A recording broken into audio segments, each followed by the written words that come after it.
Welcome to another motherfucking episode of Cage in the Crib, bitch.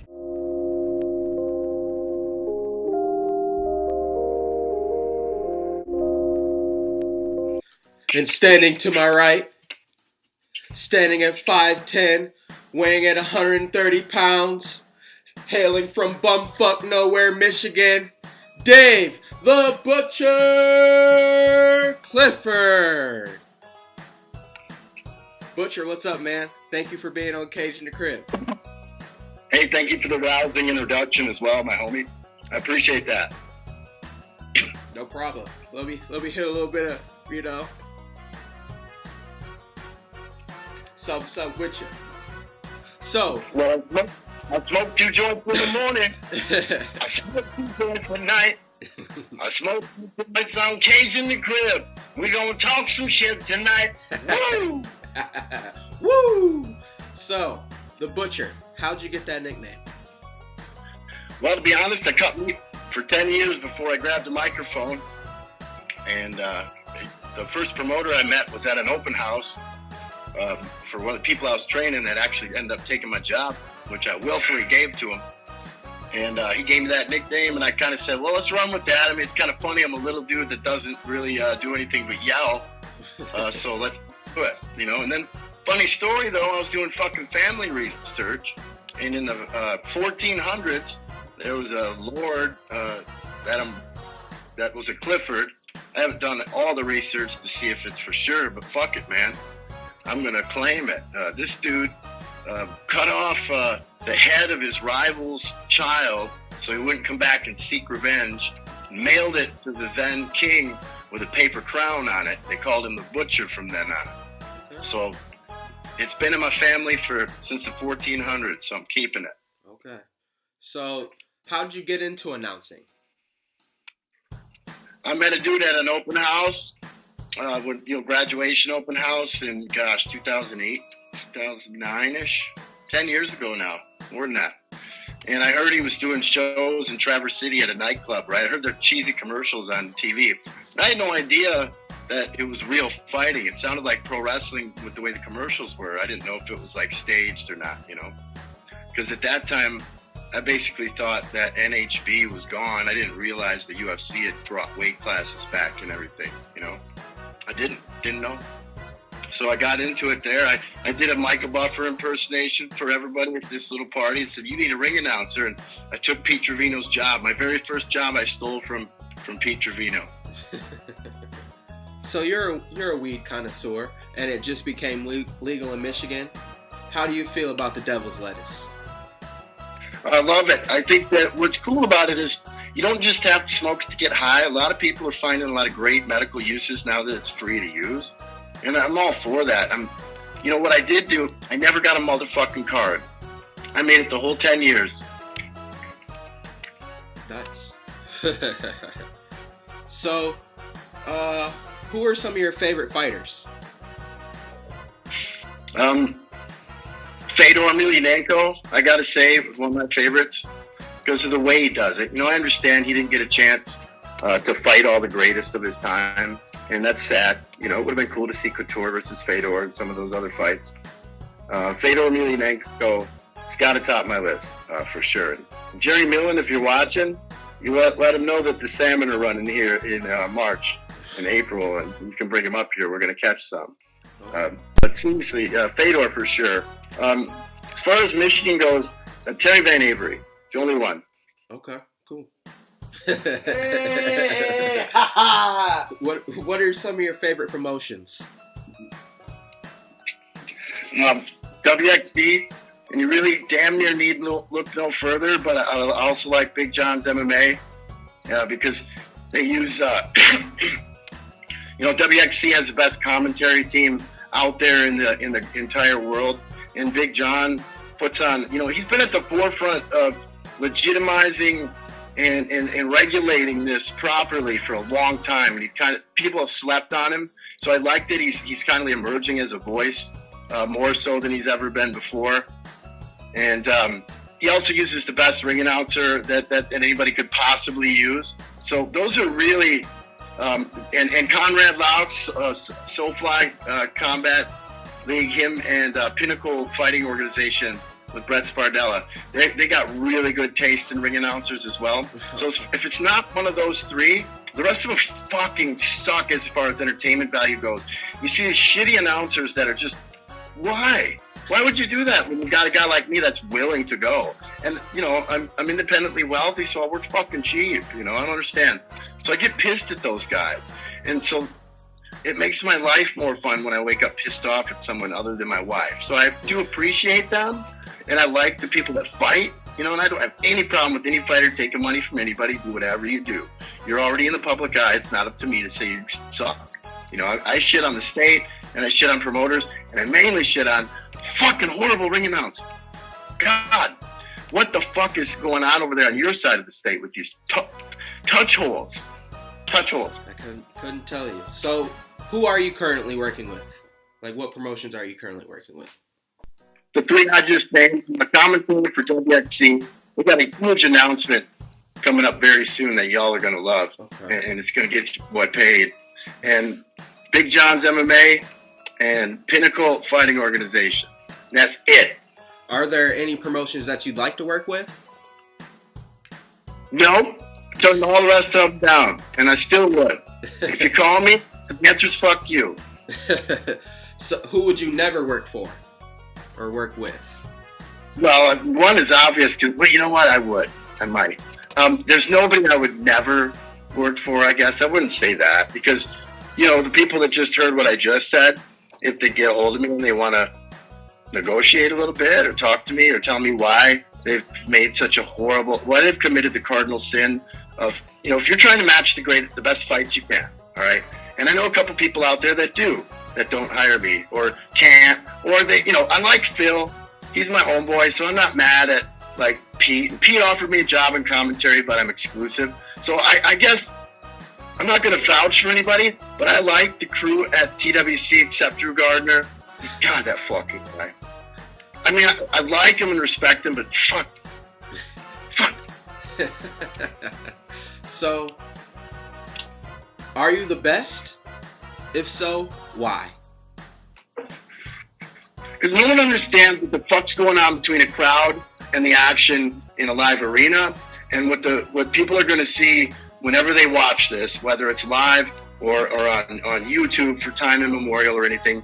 I reach down with my fucking luminous egg that sits right back that nobody can see except, you know, once you start tripping and stuff. There's a luminous egg connected to all my chakras. And when I get ready to yell someone's name or do something, when you know it's fire, you guys have fucking witnessed it, all right?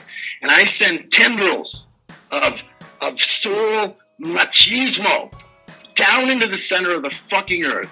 And I harvest molten nickel. And I pull it out of my fucking mouth and I spit it on everyone. And I get you ready to fight. And I get them ready to fucking lose their goddamn minds. And that's fucking why. Who's the worst? And why? In case you wanted to know. So who's the worst announcer out there and why? Oh man, it's a toss-up between that little hunchback Carl guy that some of the motherfuckers were using for a hot minute.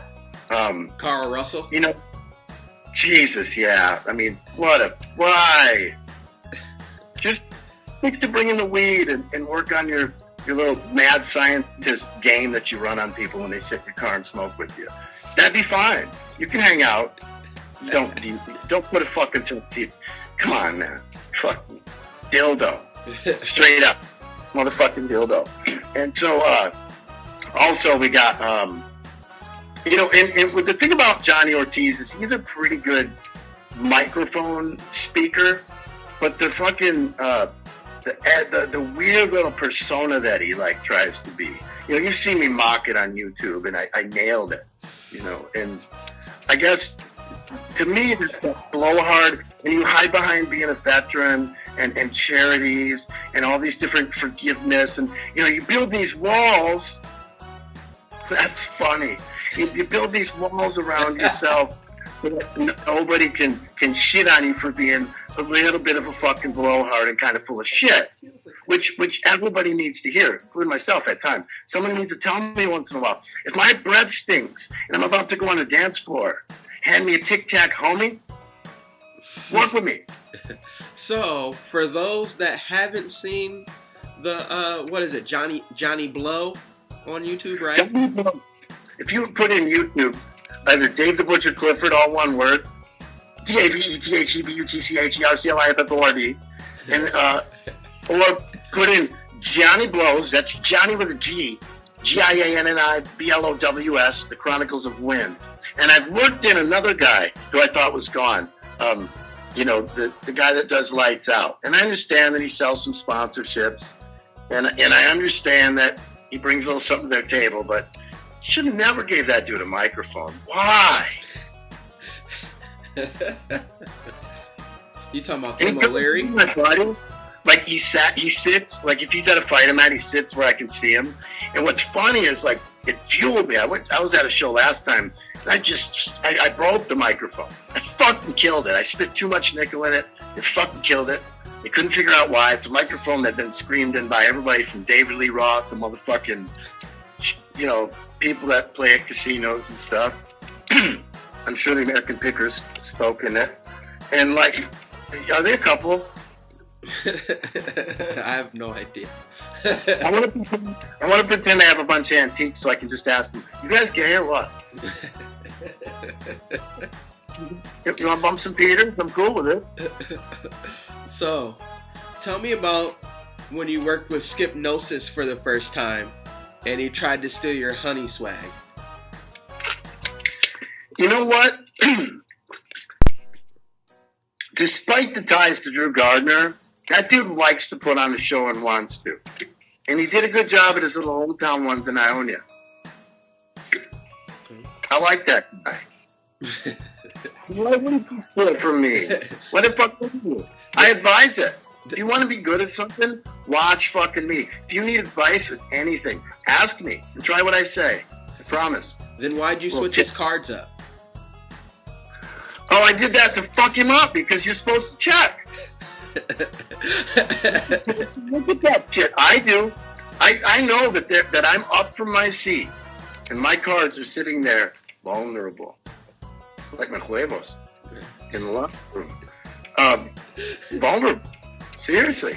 If that's you come back. I mean, I don't get to see a lot. Like if somebody knocks a motherfucker out in like 20 seconds, chances are I didn't fucking see it because I'm making sure I got that fight straight. I know exactly who each person is. I double check it, triple check it, and then get my next one ready. So I know exactly who's who. I check the type, I check the card, and I even bring the next two just in case somebody fucked up when they printed it out. So, love that. So back to the honey thing. If anybody ever sees you announcing and stuff, you always have a bottle of honey. What the fuck is that for? Sleeping Bear Farms up here in Benzonia. They make Beulah, Benzonia. They might have a Beulah address.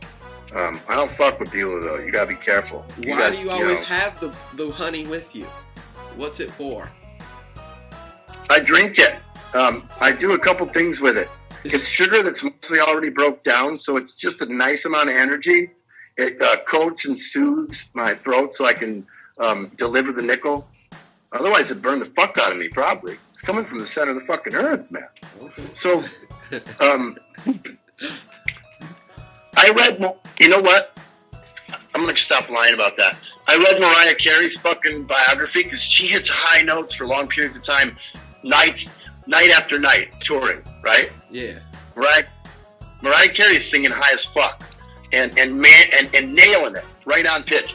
And I read her book, and she drank honey and did this little tea mixture thing. I don't need the tea stuff, but because she does spitting the hot fire.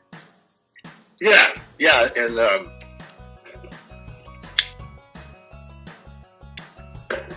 what was I saying, man?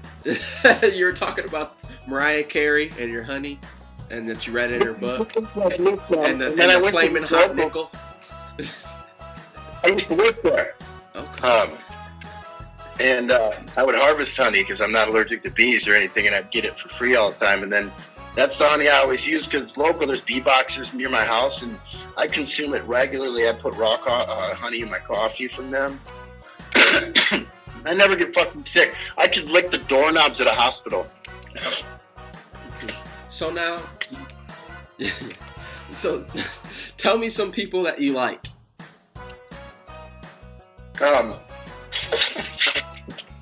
That's such a vague, broad question. You need to narrow that In one the down. business of MMA, tell me some people you like. Promoters, fighters, managers. You know, at the top of my list, and I got to say this because, you know, I put a lot of time and commitment into becoming a dope commentator. Ever since WXC realized they screwed up firing me as their announcer over a misunderstanding that Jason Mudd caused, hornswoggled me. He actually thought he was going to get the job. Goofball. So I put that, remember I was like, make WXC great again? 'Cause me and Pete are homies, by the way. We talk shit about each other for fun, so everybody knows. Because people get their panties in a bunch and act like it's funny. Whenever I go to Detroit, I go to Pete's house and start smoking up his weed. And I buy some too. I'm not a prick or nothing. I'm not trying to act like I'm mooching off him. Right. He'd be different though, but he officiated my wedding and stuff. But I did this make WXC great again thing because, you know, Pete's Latino and got my job. Okay. We went back to fighting and got drunk on the air or something and pissed Mike off, Mike Pedinelli. Somebody I really like, by the way. Josh Johnson and Harley Wallen, too, those two. I like those guys. The guys I work with in Norbert at WXC, I really like those guys, man. I do. They're my homeboys. They've adopted me.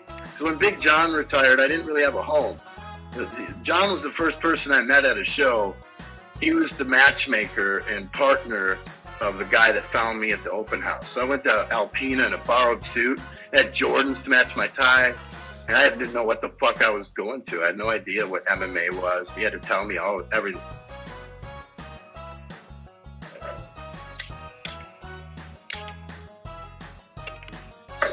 So name some people you don't like in the business. Well, there's, you know, I think I covered it. One thing I stick to is announcers because everybody else kind of does their own public. I don't want to talk about people I don't like until I'm finished talking about people I do like, man. Okay. Big John.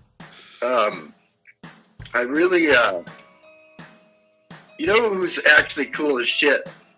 Also, that kind of went away that I miss is Ben Lagman, James Lee, Don Richard, you know, Crookshank and all those guys that are down at Top Team, and then, you know, Detroit Jiu-Jitsu, some of those guys, John Todt, Jason Fisher. You know, a lot of those guys were already starting to do pretty well when I first showed up, and I was like, holy fuck, all this shit's going on. I'd never been to it or heard about it or nothing. You know what I mean? When I got the first job, and then, fuck, dude, back then, there were shows every weekend. My first year, after 1 year, I was able to quit the job at the butcher shop and went full-time as an announcer. I worked like 45 weekends out of the year back then, man. Remember that? Yeah, I miss those days. I miss getting hit up by a fucking promoter like the day of a show, like, hey, man, you want to fight this turd nugget for me? Hell yeah, I'll bring my shit and get it on. I miss those days. Fighting back to... Yeah, Team Juice. What happened to those? I want to ask some questions. What happened to Anthony P? I mean, I'm friends with a lot of these guys on Facebook still, and so I see that they're family men like I am, and they're now raising kids and getting bigger. Yeah. Not able. You know, you got to put a lot of time and effort into maintaining shape. Not everybody can look like me. I look like motherfucking Bruce Lee under my suit. Fucking try me. I'm just looking at myself in the mirror before Wes called me. If I took my shirt off in the back house, you know, ladies wouldn't be back there waiting for the fighters to weigh in anymore. All right. So I'm gonna ask you this. I'm gonna ask you this one. Fuck one, marry one, kill one. Here are your choices: Stephanie McMahon, Johnny O, Mike Pindinelli. I'd marry Mike, kill Johnny O, and fuck Stephanie. Yeah, Mike might as well be married. Y'all don't know. Well, I can't wait. I wish I could say what's coming. All right. But keep your eyes. So what I'm going to do next is I'm going to give you some names and just give me some feedback, whether it's one word, a sentence, say whatever pops up in your head. First name, Big John. Determined. Johnny O.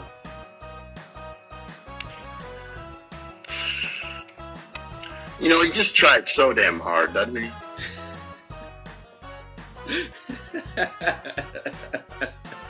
Josh Medley.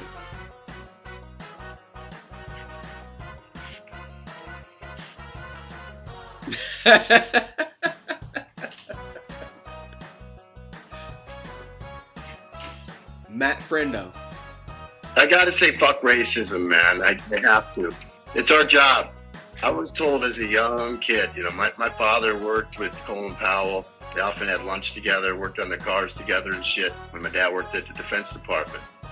And I was never taught to see any differences between people. I never felt that one bit. And I remember having friends who must have been their parents or maybe uncles or whoever they spent time with.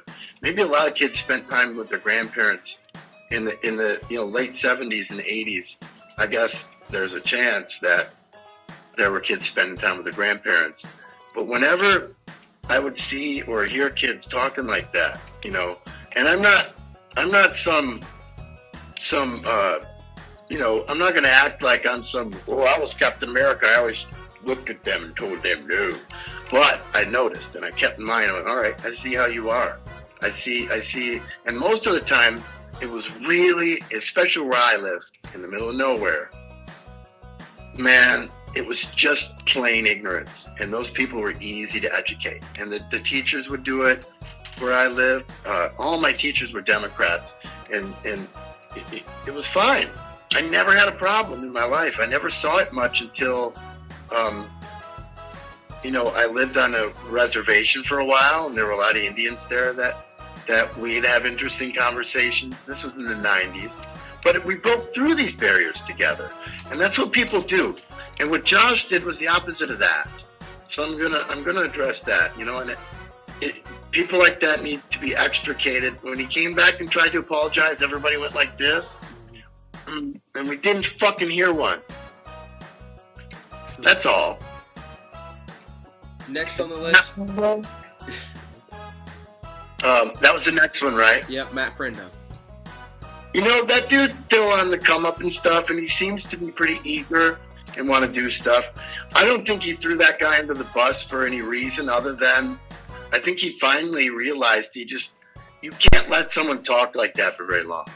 I mean, you could know a person's a certain way and still take their money or still do something that you love, but you can't let it go for too long. So I think he made the right choice in doing what he did.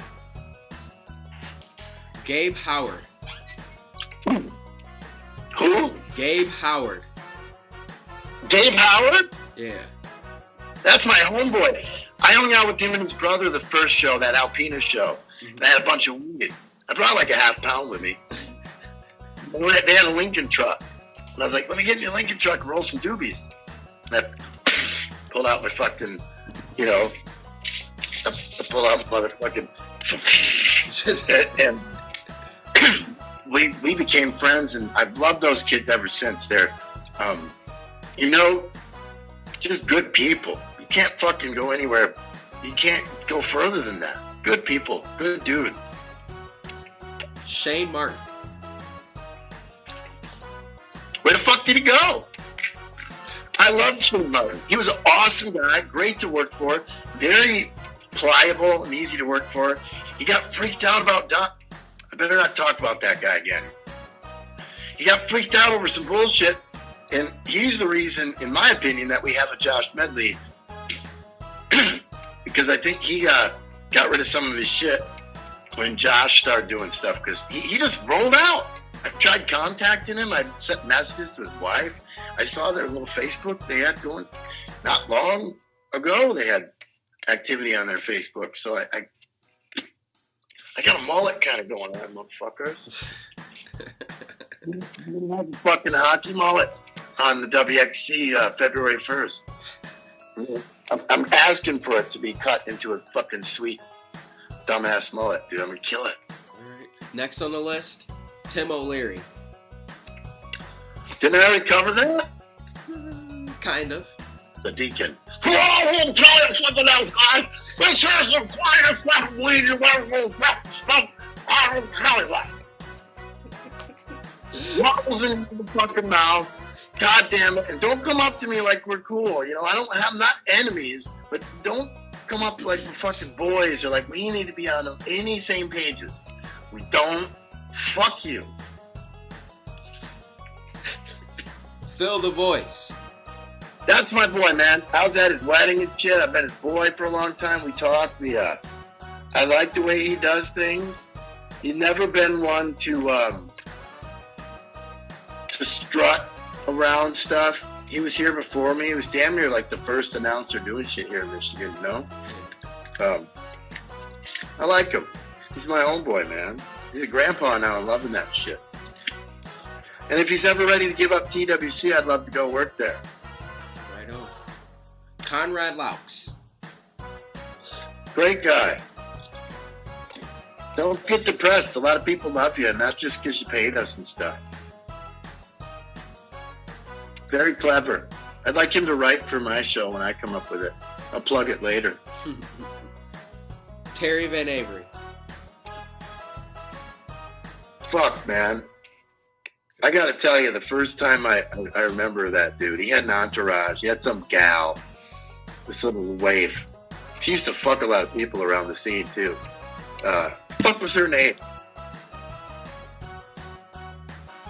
Can we say stuff like that, or are we slut shaming? We can slut shame.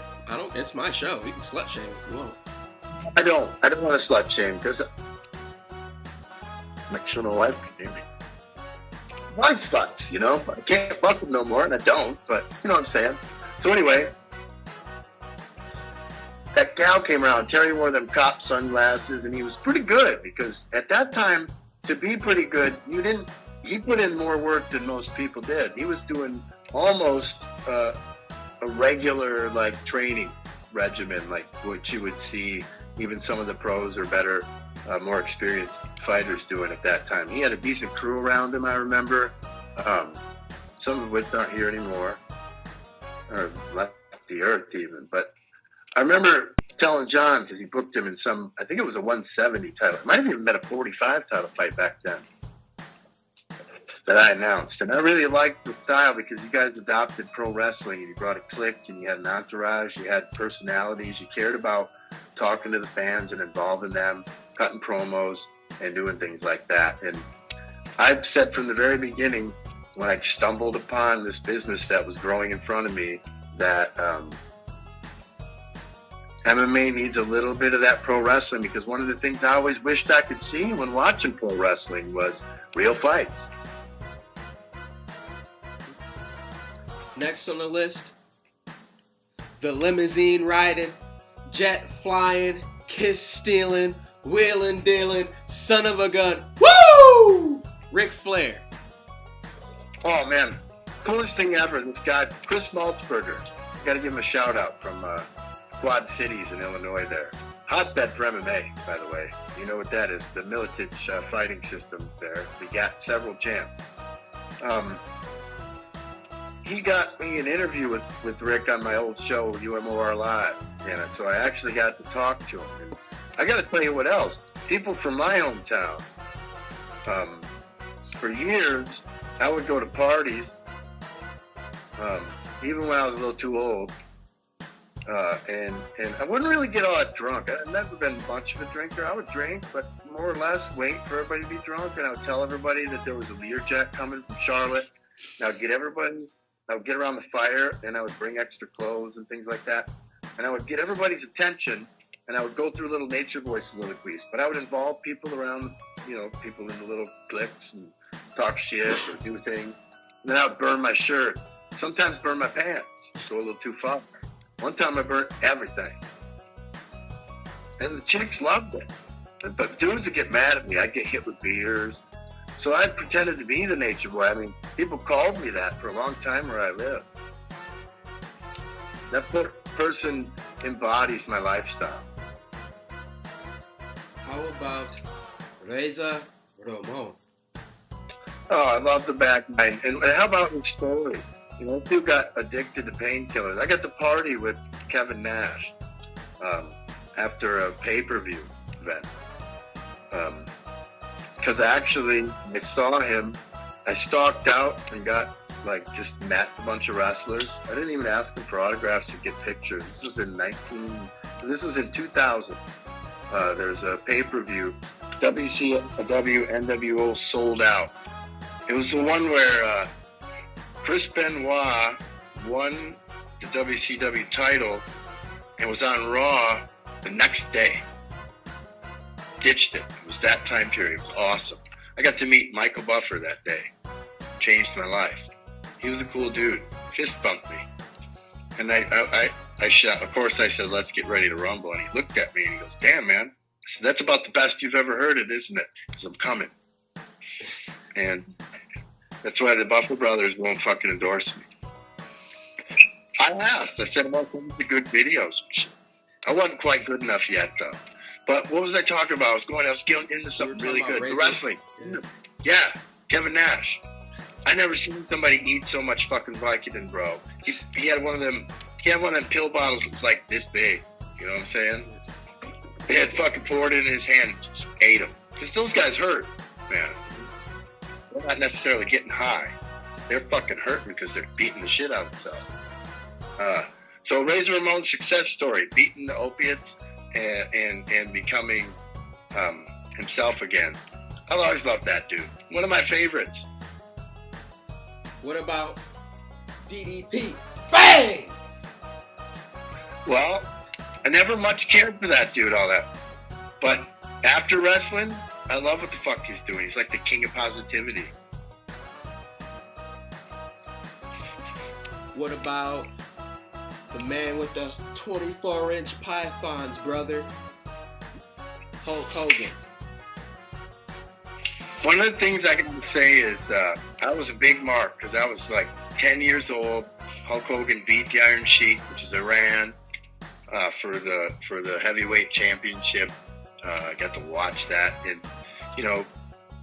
he was the reason I watched wrestling, and then the reason I discovered what was then the AWA and Jim Crockett Promotions and Mid-South Wrestling and NWA and all the different other stuff, where Ric Flair was and different wrestlers. So, fuck, man.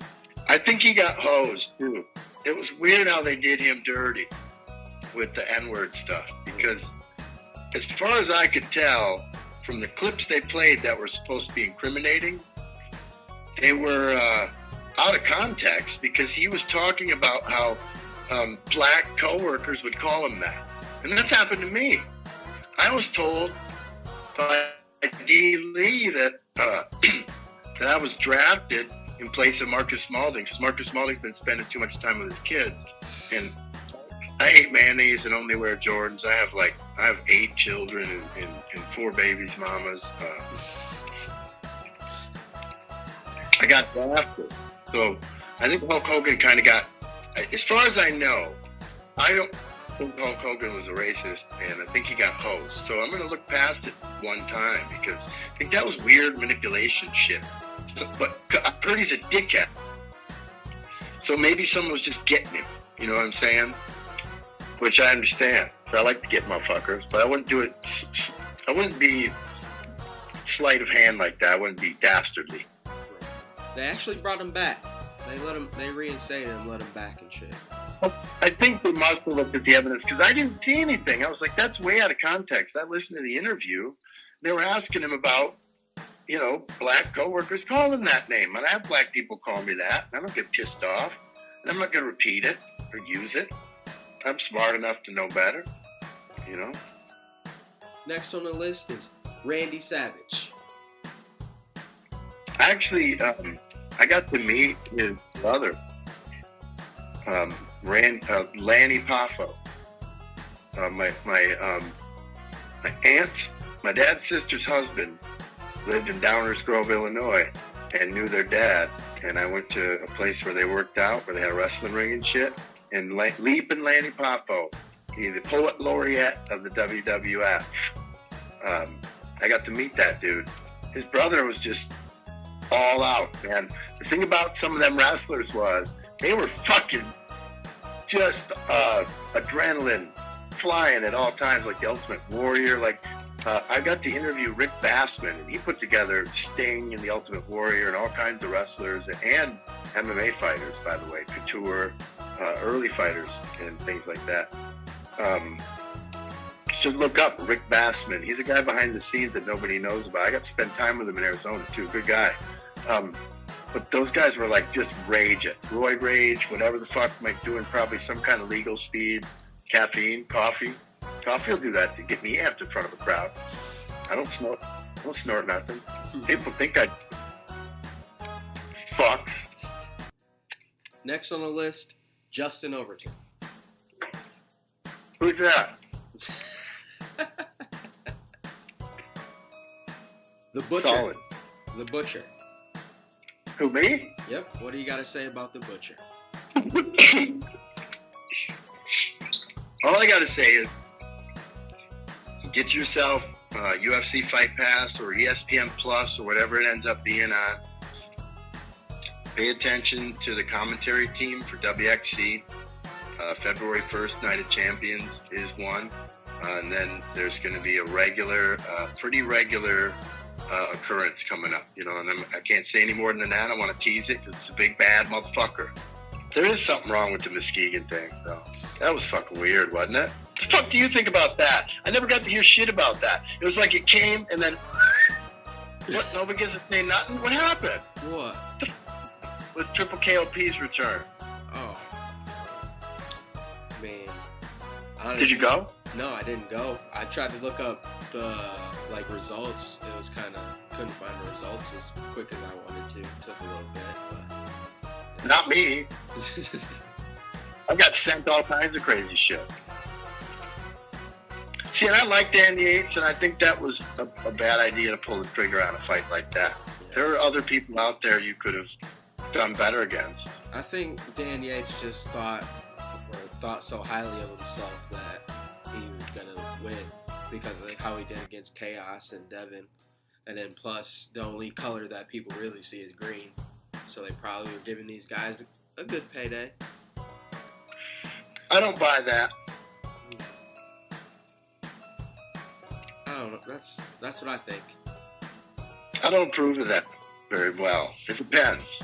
Now, what's funny to me is that, Johnny and Chris, they've got good intention, right? Yeah. It was really weird to steal my idea. Don't interview that guy. He got scared and wouldn't answer my calls. I gave him a whole day to chill. I was going to roast him. I had questions from DeQuan Town. I had questions from all the people he called those names. And I was going to ask him those questions from those people on my show, just like this. I was going to set up a special one-time Geraldo special, like opening up Al Capone's motherfucking vault, or having the KKK throw chairs and break my motherfucking nose and maybe bend it the right way for me, please. Nope, those guys want to do it. And anytime someone steals my shit that's foul, karma gets you and you fall flat. How many people did they have at their show? Like 500, I think. They had 5. At the No, 5. They had 5 there, actually. Like 5 people. I mean, I'd like to know. I know. Not so I did, you know. The pictures looked like there was a decent amount of people there. I don't know. I couldn't really tell. You've been doing those, man. I mean, it looked like an alright showing. It looked like a fucking West Michigan War show. Okay, thank you.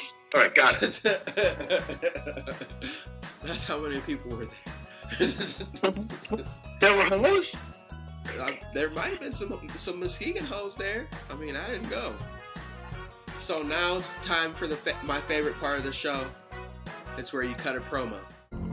Fuck with me, because I roll deep in this bitch now. You know, I'm having fun with it. I'm doing it the right way, and that is what it's come down to. I've never gone out there and talked shit just to talk shit, and that's what my promo is about. When you want to talk about somebody getting real and keeping it that way all the time. When you want to talk about the finest ladies that this town's ever seen, lined up the blocks outside your venue, just to get a glimpse of what's going on here. Woo! Then you should fuck with me. I'm Dave the Butcher. If you don't watch Cage in the Crib, I'll fucking cut you.